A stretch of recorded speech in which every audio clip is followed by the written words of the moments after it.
Hi guys, it's Frank from Adventures Outdoors. We just arrived home literally minutes ago. We haven't unpacked the quad.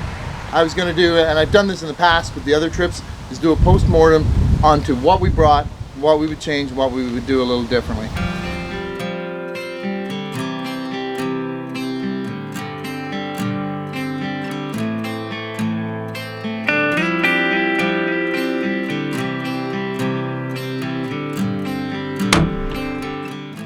Like every other year, my best friend is my Garmin, my Garmin GPS. If it wasn't for having this, I don't know, I wouldn't even attempt it. I know people have, but we like to explore, go back to old logging roads, and there's so many logging roads in Newfoundland, let alone Nova Scotia. To me, my GPS is my best friend. I plan trips out with Base Camp. I planned this trip out with Base Camp. I got a lot of information, like everybody else, through Pat Ryan's Crossing Newfoundland by ATV.com. But I create my own tracks here. We've used some of the tracks from previous years. Don't leave without it. So to unpack the quad, for us, we have to carry a lot of video gear, and we store all the electronics in the front and then all the necessities in the back. So to start with, just a little pooch that has some cables. So one of the things that we bring, things like this and things like this to put into the cigarette lighter on the quad, to charge phones if we need to, whatever, if we need USB power or anything like that. We have the ability to charge it from the quad, but we also take the battery packs, and I'll show you in a minute. We take battery packs as well on the trail, so that we can charge cell phones and things as well. This is a little bag for the lens and the camera that we're shooting with right now. Keep in mind that when you get off the boat to come home, most of this stuff is just slammed in, so it's not really as organized as what it would. This stuff would normally be in the back for us. But anyway, rain pants. Listen, Newfoundland has little microclimates. It could be sunny like this one minute, and you're driving along and it could be pouring rain, especially when you pull into Port aux Basques. It's gonna be raining. It's Joanne's rain gear. Because we're video blogging all this stuff, tripod is a must. Some ratchet straps. My drone fits in a little bag and fits in here. So we have the drone in a little case. And my camera bag with my DSLR, another lens, and some more gear fits in here.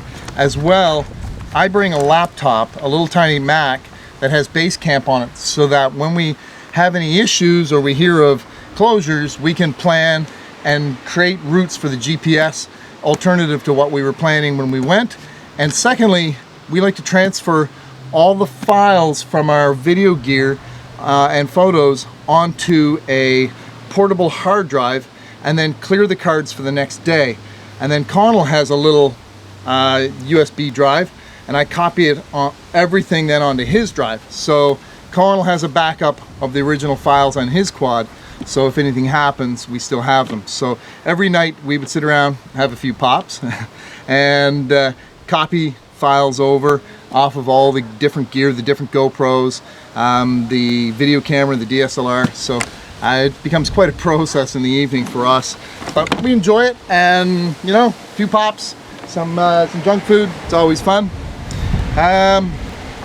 Last year we used the selfie stick a fair bit. This year I don't think we even used it once. I'll probably still bring it. It doesn't take up a whole lot of space. If you've been following our blog, we've had 3 flat tires. A digital pressure gauge is, to me, far superior than the spring-loaded ones, because the quads, they only take under 10 pounds of pressure, and so it's hard to get an accurate reading with a spring-loaded one. I think that the digital one is worth the investment to know exactly what the tire pressure is like. So for me, that's kind of a necessity. This year we took my small pair of hunting binoculars that Joanne was able to use, kind because she's the moose whisperer and everything like that. So the moose whisperer had her own binoculars. And you know, I know that I can be paranoid, and you know, just because you're paranoid doesn't mean that people aren't really out to get you. But we lock the quads up every night. So Connell has a much bigger one than this. For me, I put it through the back tire and my bumper. So there's been a couple of cases, no matter where you are, where some idiot rolls the quad down over the hill, so that away from the hotel, so that you can't hear it, and then they try to jack it and or put it onto a truck, so and steal the quad. So for me, at least they can't roll it away unless they cut this. You can hacksaw this fairly quickly, but you can't cut it with a pair of cutters, so you'd have to have the tools. It's just something that we do. And Connell has a really big thick cable that we often put the quads together. We'll lock the quads together as well. So he'll lock his wheels, I'll lock mine, and then we'll also tie them together. We didn't bring rocks, just so you know, okay? This is not stuff we brought. This is Joanne's souvenir of the trip, painting, to be able to paint and do some crafts, because on YouTube, she's the crafty sensei. So there's your plug. So I give you the plug. She's the crafty sensei. Check her out. She loves to do all kinds of different crafts. So this year, yeah, we came home with rocks. Now, for me, I've had skin cancer. I do a lot of hunting and fishing, and I'm outdoors a lot. So now I'm really trying desperately to avoid the sun whenever I can. When I'm on the trail, I'm usually wearing long sleeve shirts. If I'm wearing a t-shirt, I have these cooling sleeves that come up. You've seen the NBA players wear them to cover up their dirty tattoos. Similar to that. I'll wear that. But I also ride with a set of gloves. I never go without a pair of gloves on the quad, different ones. Just because, you know, again, the tops of your hands can get burnt really easily. So a pair of gloves, I just prefer that. We also have some beef jerky, and there's a couple of tools in here. We carry a couple of small battery packs like this that are convenient to just shove in your pocket, and then we carry a couple of big bricks that are around 27,000 milliamps. I think this one might be a 5,000 milliamp. Yeah, 4,000 this one is. So it's just enough to get a couple charges on a cell phone. The bigger one will do all our GoPros multiple times, so we never have to worry about running out of juice on the road. You need a good supply of, you know, medium-sized freezer bags to put your phone in if it's raining, or gear, seal them up. We also take some wet ones to wash your hands or clean up if you're going to have lunch or something like that. Of course, I lock the quad. I lock the front up every night with a set of locks. Again, we take all the electronics into the hotel or cabin, wherever we are, when we're going. We can't go anywhere without Moosey. I know lots of people have Moosey. They've got Moosey at the ferry terminal. So we've also done the same. I have a gimbal. The gimbal fits inside inside here as well. There's a sticker from Pirates Haven. So thank you, Paul and Ruth. I'm going to put that on my quad as soon as I get her all cleaned up. On the helmets, I mean, these are relatively cheap. They're like $99 for a pair of Communicators. I mean, these are cheap. They're V-Net phone. I don't know, we bought them on Amazon. It's designed for 6 riders. We communicate with Connell with it. Joanne and I can talk to one another. You can answer your cell phone. You can... Connell listens to music, so we see him bopping down the trails and bouncing to the music. And so yeah, so you know, it's nice to have. It kind of breaks it up a little bit. In the back, more rain gear. These are the bags that we took. Now, I mean, I'm from Newfoundland. I know no matter what happens, guaranteed you're probably going to get rain. And you know, it's one of those things. But these bags we bought on Amazon. They were around $45. They're waterproof. They're kind of rubber, kind of plastic rubber, and you can stuff a lot of gear in there. They fold down. They're watertight. We mount these to the top of the quad. Our rubber boots we wear when we're traveling, and then on the quad, and then we bring our hikers for the evening at the hotels, or you know, hiking if we're doing something on a side excursion. And we tie them down. On my quad, I bought this from West Industries, and the front box was from West Industries. They make, and this is not a plug. I'm not getting anything for this, so don't comment about that on YouTube. I'm just showing you what I got. I bought this. They make them for Outlander, the CF Moto, a couple of different quads. This one has heated grips for the person in the back. I bought the mount so that we can mount these on top.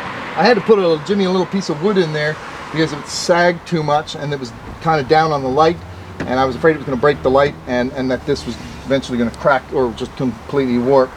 But the bags sit on top of here and they don't get wet. It can be torrential downpour, but because those bags are waterproof, we never have to worry about having wet clothes. When I'm riding, I carry a pooch. The pooch has some cables in there to use with the charging blocks. Inside I store batteries for my GoPros, glasses and lens cleaner wipes. I'm also carrying the blocks, and of course in here there's, you know, a couple of different spare GoPros as well to videotape the trip. That's what we're using to tie them down. I shouldn't show you this, but if you're in Newfoundland, George Street spiced rum, let me tell you, it's good stuff. We really enjoyed it, so much so that I bought 4 bottles to bring home. So that I think I had to throw out some of Joanne's clothing in order to fit in the George Street spiced rum, but she'll never know, so that's okay. So certainly not an essential on the trip, but it is actually an essential on the trip. So I don't know how many we pounded away during the trip, but nonetheless, we had a good time with the George Street rum. Joanne's jacket, a light little sweater. You don't need very much, like, you know, for the most part. This was what Joanne wore when it was cold, and then if it got even colder, then just wear the rain jacket on top. So, you know, it really isn't too bad. It's my rain jacket here. Do yourself a favor. Don't leave home without a 5-liter jug of gas. It just don't. It's just foolish to go over to Newfoundland, travel around there without an extra tank of gas. We hit Robinson's, and we didn't realize, but the gas station that we've always gone to in Robinson's is closed. And it happens in Newfoundland. Communities, economic changes, and all of a sudden the gas station that you thought was going to be there isn't there anymore. You need to have this. And if you do some side trips, sometimes these side trips just take up way more fuel than you realize. You need this extra bit of insurance. Oh, look at this. More George Street spiced rum. This is just a dry bag with my jacket. So this is the heaviest jacket that I brought. And again, this is August 11th today. So we're you know, we're gone like August 3rd till today. I don't need anything heavier than this. I wore this jacket this trip twice in the morning. I think that was it. Other than that, I wore the rain jacket. Sunscreen. You can't leave home without sunscreen. You're gonna need it. More plastic bags. We take along little dry bags for put phones in or things like that. We take larger dry bags to put in our camera gear and electronics if it's raining really hard and we want to be prepared. I haven't really ever used these but I tend to take them. They don't take up any space, but they're hand warmers. It's not much good if you're wet, but we take the hand warmers and, you know, just in case. But it's, like I said, we haven't used it. But I'll tell you the other good thing about it is, and I never, you know, we probably could have used them, if you end up with a bad neck or a bad back or something where you need some heat on it, maybe this is kind of a good thing to take. We take it anyway, so that's pretty well it. Some glass cleaner. This year I was hoping to take my fishing rod, a little portable pack rod, which I did. Took a little portable pack rod, a reel, a couple of lures and things like that, hoping that I could get a non-resident license. In Newfoundland, you can fish for trout with a non-resident license as long as you're within 800 meters of a provincial highway. That's part of the problem. When you're quadding across Newfoundland, there's not very many spaces that you're 800 meters, within 800 meters of a provincial highway. So as a result, it's probably not practical. And the other thing is too, is that you're so busy on the quad. I mean, we're there to quad. We quadded everywhere. There really wasn't any time. Even if I could, I really didn't have the time. But I love to fish, and it's just something that I wanted to do. Anyway, I didn't get to do it. Bungee cords. This is, you can go to the Walmart and buy like individual glasses cleaner for your eyeglasses, but we use them for the helmets as well. So these are really good little moist cleaners. Some garbage in there. I have no idea what this is. Oh, we didn't even eat these. I brought some trail mix in case we wanted some trail mix. I guess I'll just leave that in the quad for the next trip that we go through. Another dry bag.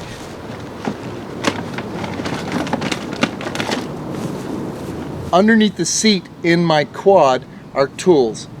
A wrench set, tire plugs, the reamer, the plug applicator, all the little bits of tools all fit within underneath the seat. So I won't take that out and show it to you, but it's you guys know what you need when you're quadding. You got to have tools. You're foolish to go over there without any sorts of tools, especially tire plugs. If you watch the videos, you'll see how many we had 3 flats to this trip. You need tire plugs. You got to take tire plugs, and of course you need to take, you know, something to blow the tire up with. So Connell and I both bring tire pressure or tire thing to inflate the tires. I bring a multi-knife. We also spent the money on a drive belt. Lots of people go over there and don't do this.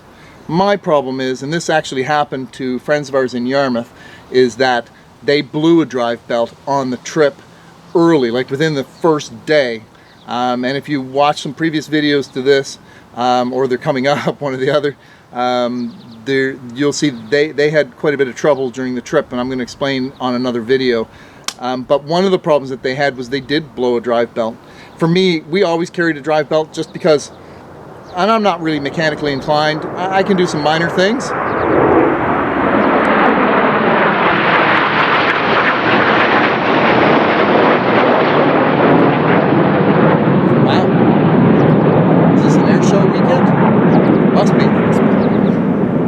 Okay, so, wow, that was cool.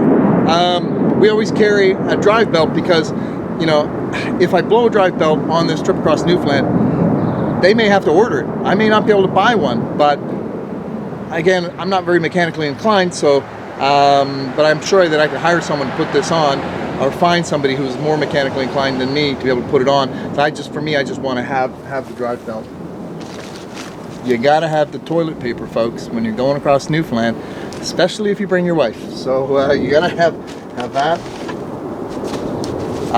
An umbrella, so if it's raining and we want to shoot some video, I can get Joanne to hold the umbrella for me, or I hold it for her while we shoot the video.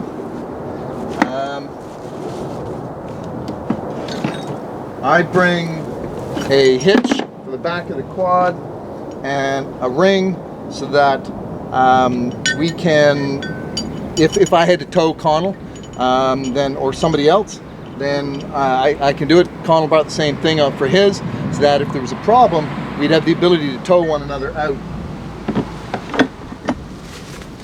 You're gonna need lots of water, lots of Gatorade. If you go in August, it's hot, it's dusty. That comes to the next thing, dust masks. Now, I'm kind of the leader of the group and kind of plan the trip. So I'm in the front a lot, so dust isn't a big problem for me, but you know, Connell seems to suck it up and doesn't complain about it, but I don't know, I would wear the dust masks if I was being you know, behind somebody with lots of dust for a long period of time. So we bought, you know, fairly decent dust masks. You never know when you're going to need to tie something down, so there's that. My broken open bag of chips is probably all stale. Some more water. Inside this container is my first aid kit. So we have my vehicle registration, insurance, proof of insurance, all that. Some extra fuses. Unfortunately, this is a requirement today. A tick puller. We've got afterbite for mosquitoes. I've got a little emergency blanket here. There is some tire plugs stored in here, but the majority of them are in with the toolkit. I have a little bottle of mosquito repellent with DEET. My first aid kit. Some extra toilet paper here. I also found, I thought this was kind of convenient, I also found some wipes for, this is mosquito repellent on a pad, on a wipe, that you can wipe onto your hands and that, and you know, it's got 30% DEET, so these I knew would be quite effective. In all the trips we've had over to Newfoundland, you know, mosquitoes and black flies at the time of year we go is not a problem. We really haven't had any major issues with that. It's not something that we overly prepare for, because it's really not that bad when we go in the first part of August. But depending on when you go, you know, you might have to make that decision. Let's see, we're getting down to it now. More gloves. A nice big knife. Some WD-40 stored in a sock so it doesn't get all beat up. And if I needed a pair of heavy socks, I have it. We carry a little fire extinguisher that, because you never know when something might happen, so I carry a little fire extinguisher. It's not exactly the most accessible, I'm sure, but it's there if we need it. My quad, I put a washable air filter on it. So this is the kit to clean the air filter and then to re-oil it. So you can do it yourself when you're on the road. Connell took a spare air filter and he changed it. Where for me, I take the air filter out and then I wash it with one solution and then re-oil it and then put it back in the quad. This works really well for me. I really like this sort of thing. And to get down to it, a little flashlight, and my boxes here are mounted with little bolts, so I needed a ratchet to make sure that they were nice and secured. So I decided this year to take the ratchet in case I needed to tighten things up. And basically, that's it. In the past few years, we've brought stuff, and like my normal kit for the quad is a little bit different than Newfoundland. It depends on what you're doing, but in the previous years, I've taken an axe and a small pack saw, but I'm not going to Newfoundland running a trail. If I need to cut a tree out of the way, it's probably not the trail I want to be on. The locals, there is a lot of quads and side-by-sides. I'm not going to get involved in having to remove trees from trails. It's just not going to happen. So, I mean, I took that stuff out. If you go through the post mortem of the last two trips and compare, I'm a lot lighter this year than I have been in any other year. And I think, you know, you get a little more confidence. I just hope that it doesn't become overconfidence or overcockiness, and that one of these years I'm going to need something that I've taken out. But I plan for the, for the best. I think, though, when you're on the trail, the things that are going to go wrong are going to go wrong. You got to deal with it and move on from there. And if you can't, you try to tow the quad out, and you just hope that it's not a bearing that's gone in one of the wheels where you're dragging the thing out, and you wouldn't be able to tow it. So that's what we carry. That's it. I don't know if this helps you or hinders you. If you have any questions, leave a comment down below. Make sure that you subscribe to my YouTube channel and click the little bell to get the notifications. And if you have any comments, I love to hear the comments. What is it that you bring when you are going to Newfoundland? Is there something different that you're carrying that I'm not? Because I'd like to know. I'm a former photographer, and this vlogging is just a hobby. I love quadding, I love being outdoors, I love fishing and hunting, and I love videotaping it and sharing my adventures with you guys. I am certainly not the expert for the Newfoundland, for ATVing through Newfoundland like that. There's most of you probably know Pat Ryan with Crossing Newfoundland by ATV.com. He's the expert. People, and I appreciate it, people will ask me my opinion of a certain thing, and I'll be more than happy to share what I know. But I am not the guy to keep up to date on the trail system in Newfoundland. I'm not into that. I'm into just sharing my experiences and the things that I do. So if you have some comments or some thoughts, let me know. I'd like to hear from you. Thanks for watching.